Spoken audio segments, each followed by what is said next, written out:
Hello दोस्तों BCom programme के जो थर्ड और फोर्थ सेमेस्टर के फॉर्म निकले हुए हैं उसमें एक ग्लिच है आपका इंग्लिश सब्जेक्ट से रिगार्डिंग या फिर एमआईएल में हिंदी सब्जेक्ट से रिगार्डिंग।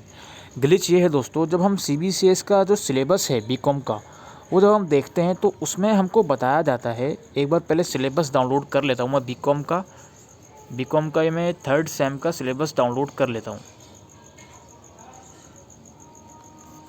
तो जो ग्लिच है दोस्तों वो English language through literature, English fluency वगैरह जो सब्जेक्ट हैं एमआईएल में उस चीज़ को रिगार्डिंग है।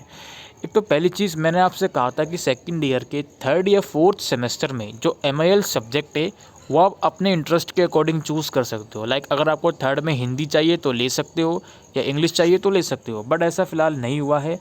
आपको फॉर्म में थर्ड सेमेस्टर में इंग्लिश शो हो रहा है और फोर्थ में हिंदी शो हो रहा है। खैर वो तो कोई ऐसी बड़ी प्रॉब्लम नहीं है कि आप थर्ड में इंग्लिश पढ़ लोगे और फोर्थ में हिंदी, उसमें उतना कोई टेंशन वाली बात नहीं है। बट जो मेजर इशू बच्चे फेस कर रहे हैं वो ये है कि जैसे कि मैंने ये सिलेबस डाउनलोड कर लिया।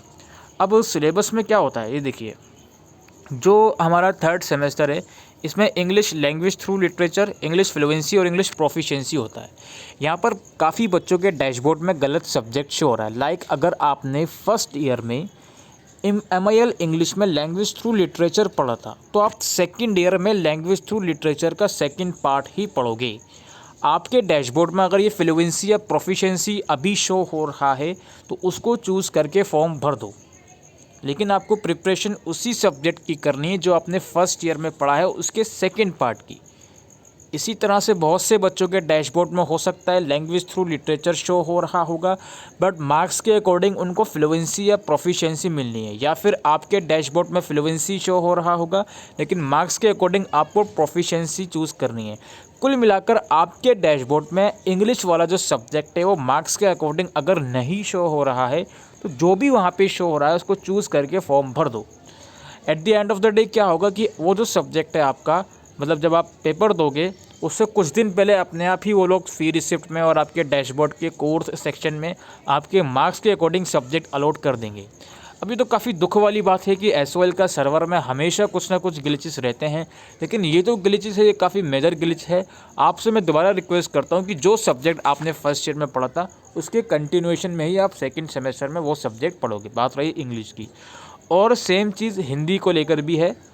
हिंदी या पंजाबी या तमिल जो भी आपके पास एमआईएल में सब्जेक्ट है, अगर आपने फर्स्ट ईयर में हिंदी ए पढ़ा है तो सेकंड ईयर में भी हिंदी ए ही पढ़ोगे आप। ऑफ कोर्स सी बात है सिलेबस उसका दूसरा होगा, क्योंकि बहुत से बच्चों के डैशबोर्ड में अगेन जो हिंदी या उर्दू या पंजाबी वाला सब्जेक्ट है उसमें भी फर्स्ट ईयर के अकॉर्डिंग नहीं शो हो रहा। लाइक आपने 12th तक हिंदी पढ़ी है बट डैशबोर्ड में हिंदी बी या हिंदी सी शो हो रहा है, तो वो भी एक मिस्टेक है।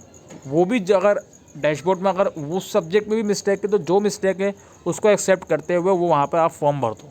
अल्टीमेटली ये जो सब्जेक्ट है ये भी आपका चेंज हो जाएगा जब आप फॉर्म भर दोगे उसके कुछ टाइम के बाद।